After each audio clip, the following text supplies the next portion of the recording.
ইসরায়েলের হত্যাচেষ্টা থেকে অল্পের জন্য রক্ষা পেলেন খামেনি। সম্প্রতি ইরান ইসরায়েলের মধ্যকার ১২ দিনের ভয়াবহ যুদ্ধে ইরানের সর্বোচ্চ নেতা আয়াতুল্লাহ আলী খামেনিকে হত্যার পরিকল্পনা করেছিল ইসরায়েল। তবে আগাম সতর্কতামূলক ব্যবস্থা গ্রহণের ফলে এই পরিকল্পনা ব্যর্থ হয়। ইসরায়েলের প্রতিরক্ষা মন্ত্রী ইসরায়েল কাটজ নিজে জানিয়েছেন, খামেনি সময়মতো আত্মগোপনে যাওয়ায় তাকে হত্যা করা সম্ভব হয়নি। ইসরায়েলি গণমাধ্যম ক্যান পাবলিক ব্রডকাস্টারকে দেওয়া এক সাক্ষাৎকারে কাটজ বলেন, খামেনি যদি আমাদের নাগালের মধ্যে থাকতেন তাকে নিশ্চিহ্ন করে দিতাম, কিন্তু তিনি আগেভাগেই লুকিয়ে পড়েন এবং সামরিক কমান্ডারদের সঙ্গেও যোগাযোগ বিচ্ছিন্ন করেন, ফলে তাকে টার্গেট করা যায়নি। এই সংঘাতে ইসরায়েল ও ইরানের একাধিক শীর্ষ জেনারেল ও পরমাণু বিজ্ঞানীকে হত্যা করে। নেতানিয়াহু ও ট্রাম্পের যৌথ বিবৃতি থেকে ইঙ্গিত মেলে খামেনিকে হত্যার মধ্য দিয়ে ইরানের শাসন কাঠামোর পরিবর্তন ঘটানোর চিন্তা ছিল পশ্চিমা জোটের।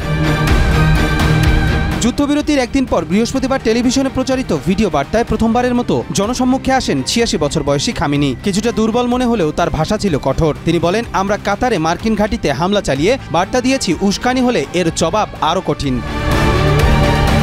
তবে ইরানের পরমাণু স্থাপনাগুলোর ক্ষয়ক্ষতি নিয়ে কোনো মন্তব্য না করে তিনি ট্রাম্পের বক্তব্যকে নিরর্থক চিৎকার বলে প্রত্যাখ্যান করেন। কবির চৌধুরী, মাই টিভি।